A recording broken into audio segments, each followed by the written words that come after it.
예, 오늘 본문 우리 고린도후서 8장 16절부터 24절 말씀을 중심으로 헌금 관리 잘해야 한다.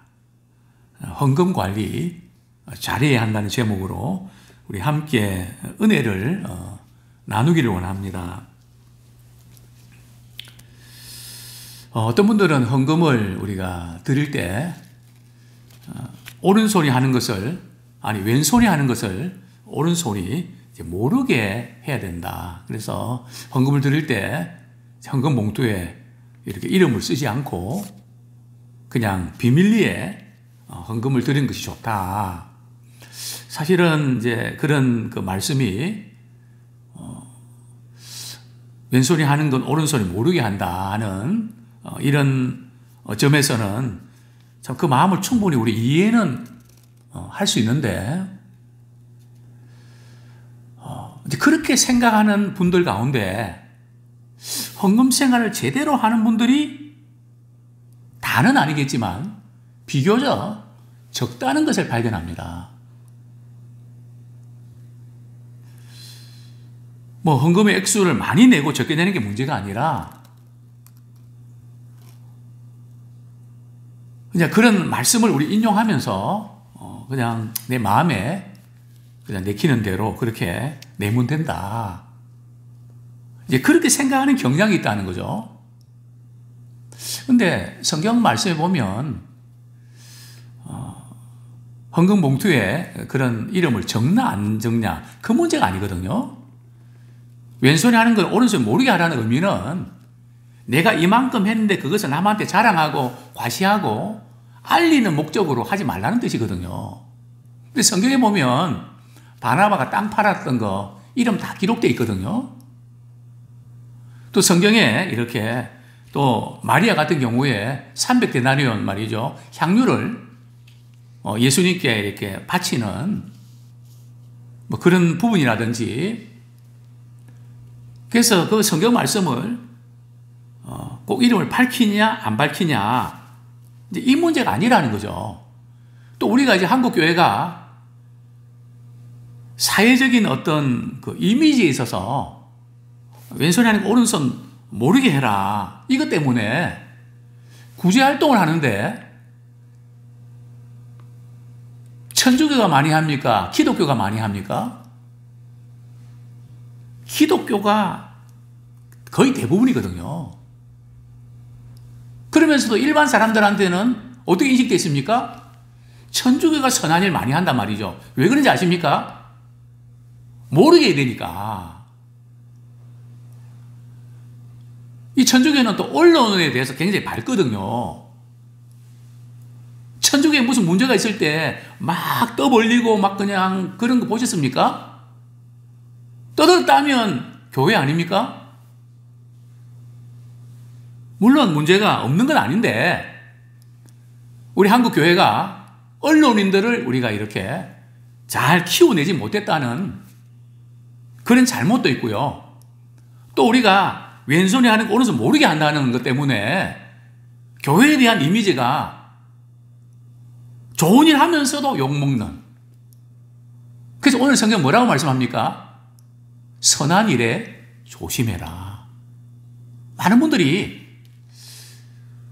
하나님이 내 마음을 아시고 나 이 선하게 일을 하는데 내가 왜 욕을 먹는지 모르겠다. 물론 우리가 주님 일하다가 우리 욕먹을 수 있죠. 그러나 우리가 조심해야 될 부분들은 욕먹지 않아도 될 일을 지혜롭지 못하기 때문에 욕먹는 경우가 있다는 거죠. 근데 우리는 내가 주님 일하고 선한 일 하는데 뭐 어때? 이거로 밀어붙인단 말이죠. 그건 조심해야 됩니다. 바울도 지금 예루살렘 교회에 구정을 보내는 데 있어서 특별히 이것을 강조하죠. 21절에 보면 사람 앞에서도 선한 일에 조심해라. 우리가 하나님 앞에서도 조심해야 되지만 사람들 앞에서 조심해야 된다는 거죠. 즉 우리는 의도만 좋으면 하나님 다 알아주시니까 괜찮다고 생각하거든요. 그래 과정도 우리가 선해야 됩니다. 방법도 선해야 됩니다. 이전에 저희 교회 부교육자 이야기를 한번 들은 적이 있는데요. 그분이 여전도 회원들하고 돈을 모아서 행사를 했습니다. 근데 돈이 조금 모자랐던 모양입니다. 그래서 돈을 다시 거두자니 불편할 것 같아서 자기 돈을 몇만 원 집어넣습니다. 그리고 이제 갔다 와서 회계보고를 안 했거든요. 그러니까 그 집사님이 그 전도사님한테 사기꾼이라고 돈 떼먹었다고. 그래서 제가 자초지종을 들어봤죠. 자, 그거 어떻게 됐냐. 목사님 돈이 조금 모자라서 그만 제 돈을 집어넣었습니다. 그래도 정확해야 된다. 얼마 남았는지 얼마 모자랐는지 내가 돈을 집어넣는다 할지라도 이 정도 이렇게 조금 모자랐는데 그건 제가 알아서 했습니다. 이렇게 끝내야지. 그래 결국은 교회를 사임했잖아요.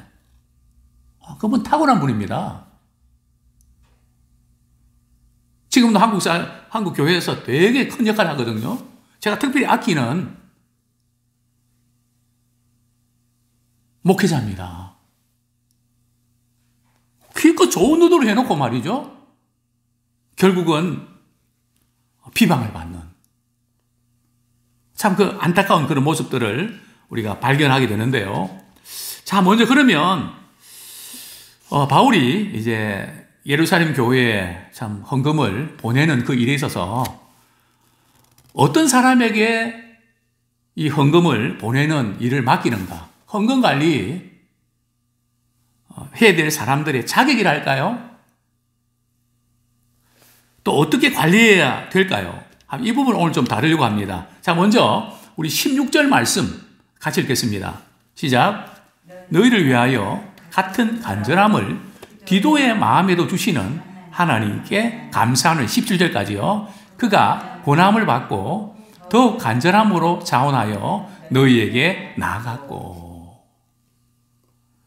자, 바울은 이제 예루살렘 교회에 이제 헌금을 전달하는데 말이죠. 몇 명을 보낸지 압니까? 오늘 본문에는 이제 고린도 교회에 디도를 포함해서 두 명 형제를 보내니까 3명을 보내거든요. 근데 최종적으로 예루살렘 교회에 헌금을 전달한 사람은 각 교회 대표들, 각 교회에서 이제 선출을 합니다. 그 몇 명요? 7명을 보냅니다. 우리 성경 말씀, 우리 한 구절 보겠습니다. 사도행전 20장 4절. 사도행전 20장 4절. 같이 한번 읽겠습니다. 20장 4절 시작. 아시아까지 함께 가는 자는 베레아 사람 부르의 아들 소바도와 데살로니가 사람 아리스타고와 세군도와 더베 사람 가이오와 및 디모데와 아시아 사람 두기고와 드라비모라. 그죠? 이 사람들이 이제 예루살렘 그 교회에 헌금을 전달하는 역할을 맡게 됩니다. 바울은 이 헌금 전달 과정에 있어서 사람들이 오해를 할까봐 이 부분에서 굉장히 신경을 많이 쓰는 것을 보게 됩니다. 그 20절에도 보면 이것을 조심함은 우리가 맡은 이 거액의 연보에 대하여 아무도 우리를 비방하지 못하게 하려 함이니. 즉, 이 헌금 문제는 민감하기 때문에 말이죠. 어떤 교회는 재정을 맡아서 하는 분이 그게 투명하지 않고 조금 신뢰가 안 좋으면 헌금 액수가 팍 줄어버립니다. 나 누구 때문에 헌금 안 한다고. 뭐 그런 일도 제가 목회하면서 종종 봤거든요. 그분을 신뢰를 못 한다. 자기도 11조 안 내면서 어떻게 헌금 관리를 할 수 있냐? 헌금생을 모범 안 보이면서 어떻게 할 수 있냐? 자꾸 교인들이 이제 그런 이야기들을 한단 말이죠. 어쨌든 이 헌금을 맡은 분은 정말 잘해야 되는데요. 바울도 이렇게 신경을 많이 쓰고 그렇게 했는데도 불구하고 바울이 이 거액의 헌금에 대해서 바울이 떼먹었다. 오해를 받잖아요. 그래서 이 부분에서 정확하게 관리가 되고 그렇게 할 수 없는 제도적인 장치가 필요합니다. 저희 교회는 세 가지로 지금 하고 있는데요.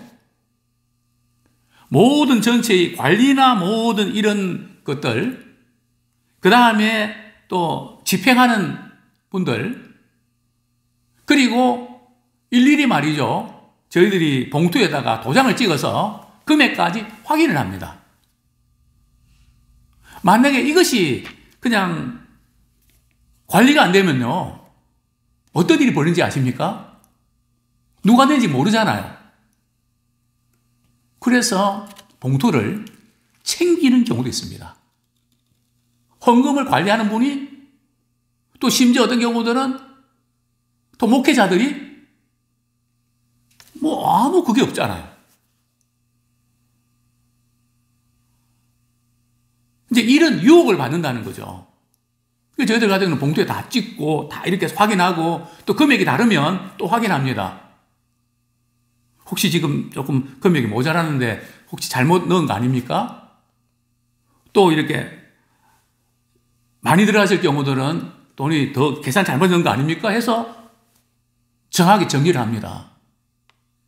그렇게 안 하고 그냥 주먹국식으로 하다 보면 말이죠. 심지어 예수님의 제자 가운데 말이죠. 가룟 유다도 재정 관리하면서 돈 떼먹은 거 알죠? 그거 아십니까? 성경 말씀 한 구절 보겠습니다. 요한복음 12장 6절. 이게 습관이거든요. 요한복음 12장 6절.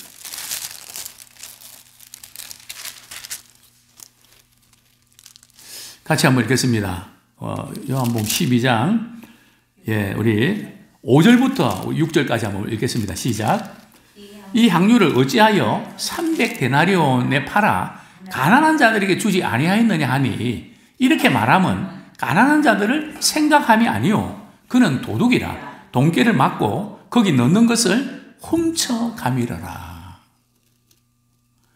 지금 마리아가 말이죠. 300데나리온 향유를 깨뜨려서 예수님께 부으니까 그렇게 아까운 거 가난한 자에게 팔아서 주지 왜 그렇게 낭비하냐.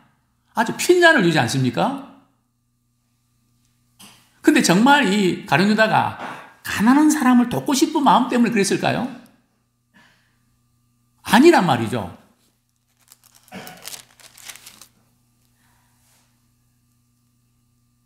그렇게 하는 것은 가룟 유다가 재정을 맡았거든요. 그 중에서 그 돈을 좀 떼먹으려고. 그래서 항상 이 교회에 이렇게 관계된 일들 할 때는 내 돈이 더 들어가야지.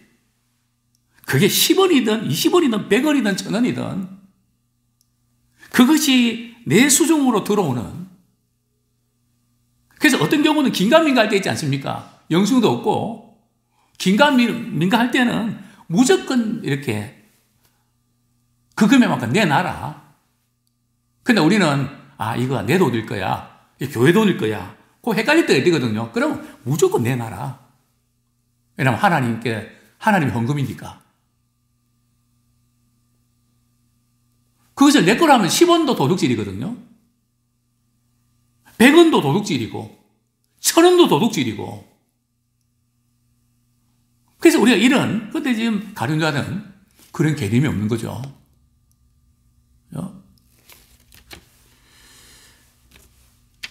그래서 특별히 이렇게 바울은 예루살렘 그 구제 헌금이 액수가 컸던 모양입니다. 그래서 이것을 전달할 때도 투명하게 아주 이렇게 정직하게 이를 관리하려고 무척 애를 쓰는데요. 이제 3명을 보내는데 그런 이 헌금 관리하는 사람의 특징이 나옵니다. 16절, 17절 아까 읽었는데요. 우리 본문 같은 간절함을 디도의 마음에.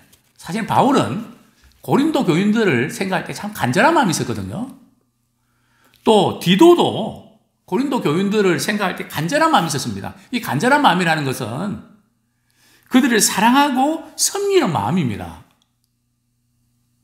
재정을 맡은 분들은 이런 마음이 있어야 된다는 거죠. 우리 22절 계속해서 그 표현이 계속 반복되어 나오는데요. 우리 22절 한 번 더 같이 읽겠습니다. 시작.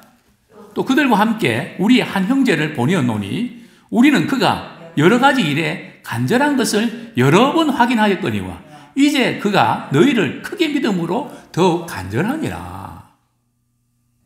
그러니까 그 성도들을 교회에 대해서 말이죠. 참 사랑하고 이것이 참 간절하는 섬기는 마음, 그것이 간절한 마음을 가진 사람이 이 일을 맡길 때 좋다는 거죠. 그런 마음이 없다 보면 가볍게 할 수 있는 그런 소지가 있다는 겁니다. 자, 그 다음에요. 17절에 보면 이 디도는 그가 고난을 받고, 그러니까 이제 바울이 말이죠. 고린도 교회에 이렇게 헌금을 이렇게 거둬오는데, 디도, 당신이 좀 가면 좋겠다. 왜냐하면 고린도 교인들도 디도를 좋아했거든요. 또 바울도 신뢰했거든요. 갔다 와라. 그러니까 아주 흔쾌히 내가 다녀오겠습니다. 참 그 고린도 교인들에 대한 어떤 교회에 대한 간절함도 있었고요. 또 디도는 어떤 마음이 있었습니까? 자원하는 마음이 있었다는 겁니다. 주님의 일은 그냥 마지못해서 하기 싫은데 그냥 다른 사람 할 사람이 없으니까 내가 이렇게 하면 하다가도 시험 들고 지쳐버립니다. 그래서 자원하는 정말 귀한 일에 주님이 나를 써주셨구나. 감사한 마음으로 자원하는 인물이 필요합니다. 자, 뿐만 아니고 바울은 돈은 사람을 이렇게 흔드는 미혹에 빠지게 하니까 절대 한 사람만 이렇게 세우면 안 됩니다. 반드시 두 사람 이상이 그것을 또 지켜보고 그 일을 또 관리해야 됩니다. 그래서 이제 다른 형제를 보내죠. 18절 같이 읽겠습니다. 또 그와 함께 그 형제를 보내었으니 이 사람은 복음으로서 모든 교회에서 칭찬을 받는 자요. 자, 이 이제 다른 한 형제가 나오는데요. 디도와 같이 보내는 한 형제가 나오는데 그 사람의 특징은 두 가지인데요. 첫 번째는 복음에 대한 열정이 있습니다. 즉, 한 영혼을 구원하기를 원하는, 잃어버린 영혼을 구원하는 구령의 열정이 있었습니다. 그게 이제 주님의 마음이죠. 또 두 번째 마음은 어떤 마음입니까? 모든 교회에서 칭찬을 받는 사람입니다. 참 신뢰를 받는 사람. 그럴 때에 이 물질 부분은 예민하기 때문에 칭찬을 받지 못하면 신뢰가 깨져 버리거든요. 교인들이 이제 헌금 관리하는 분들이 신뢰가 깨어지면 헌금에 대해서 굉장히 갈등을 하게 됩니다. 꼭 뭐 그렇게 내 필요가 뭐가 있나. 회의를 하게 된다는 거죠. 그러면 그만큼 영적으로 손해를 보게 되죠. 자, 그 다음에 19절 말씀.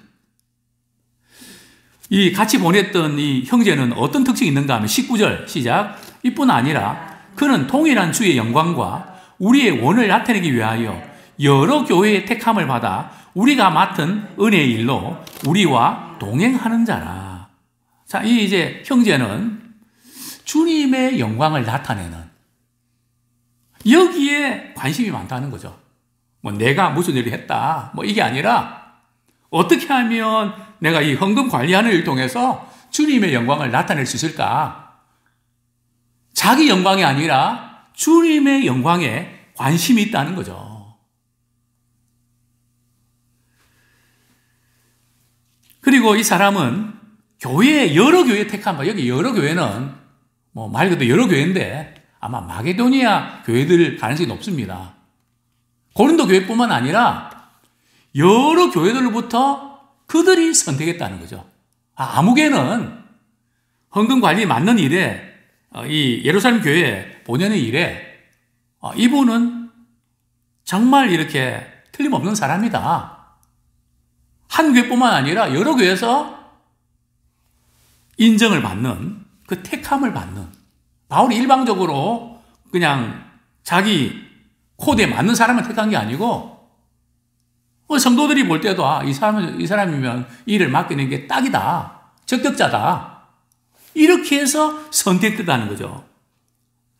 자, 그 다음에 또 다른 형제가 있는데요. 우리 22절 같이 한번 읽겠습니다. 시작. 또 그들과 함께 우리의 한 형제를 보내노니 우리는 그가 여러 가지 일에 간절한 것을 여러 번 확인하였거니와 이제 그가 너희를 크게 믿음으로 더욱 간절하니라. 그러니까 이 형제는 참 고린도 교인들에 대한 간절함이 있고요. 또 바울 일행이 또 여러 교회에서 참 그분이 어떤 사람인지 여러 가지로 이렇게 확인을 했다는 거죠. 확인한 결과 참 그 주님을 사랑하는 마음이나 교회를 사랑하는 마음이 정말 잘 돼 있다. 또 이제 그 형제 역시도 고린도 교인들을 크게 믿는 서로가 이제 신뢰하는 이제 이런 사람이라는 거죠. 그러면서 다시 한번 이제 디도에 대해서 이제 또 소개하면서 참 디도는 어떤 인물인지를 강조하는데요. 23절 같이 읽겠습니다. 시작. 디도로 말하면 나의 동료요 너희를 위한 나의 동력자요 우리 형제들로 말하면 여러 교회 사자들이요 그리스도의 영광이니라. 즉 이 디도는 참 바울과 동료라면 절친한 친구 아닙니까? 그만큼 가깝게 지내면서 정말 신뢰할 만한 인물이다. 그리고 나의 동력자다. 참 바울이 디모데, 디도 나의 동력자다. 참 이렇게 표현할 때는 정말 크게 신뢰하는 관계거든요. 이게 바로 디도다. 또 믿음의 형제들로 말하면 여러 교회에서 보낸 사자들이다. 여러 교회에서 정말 그 디도를 인정하는 그런 인물이다. 그리고 그는 그리스도의 영광이다. 참 그리스도께서 영광을 하나님께 돌린 것처럼 참 디도는 그리스도를 통해서 하나님께 영광 돌려드리는 정말 신실한 믿음의 일꾼이다. 자, 24절 말씀 읽고 말씀 정리하겠습니다. 시작. 그러므로 너희는 여러 교회 앞에서 너희의 사랑과 너희에 대한 우리 사랑의 증거를 그들에게 보이라. 무슨 말씀인가 하면 지금 디도와 두 명의 믿음의 형제를 보내거든요. 고린도 교회에 보낼 테니까 정말 그분들 너희들이 많이 사랑하고 잘 섬겨주면 좋겠다. 내가 그들 보내면서 너희들 고린도 교인들 자랑을 많이 했는데 그 자랑한 것이 정말 틀리는 게 아니구나. 선생님이 그래서 자랑했구나. 그걸 좀 보여줘라. 이런 부탁을 하는 겁니다. 아무쪼록 참 헌금 관리를 우리가 잘하는 거 너무너무 중요합니다. 헌금을 드리는 것도 중요하지만 또 헌금을 받은 지체들이 그것을 잘 관리해서 정말 이게 신뢰할 만한 참 하나님께 드린 예물이다. 그래서 이제 전도회든 주일학교든 어떤 것이든 정말 주님이 기뻐하시는 그 일에 우리가 신실하게 또 간절한 마음으로 또 주님께 영광 돌려드리는 거기에 초점 맞추면서 또 서로 교우관계도 서로 이제 신뢰하고 함께 일하는 우리 믿음의 일은 내가 이렇게 잘하는 것도 필요하지만 더불어 잘하는 것이 대단히 중요합니다. 그런 신실한 우리 믿음의 일꾼 되기를 축원합니다.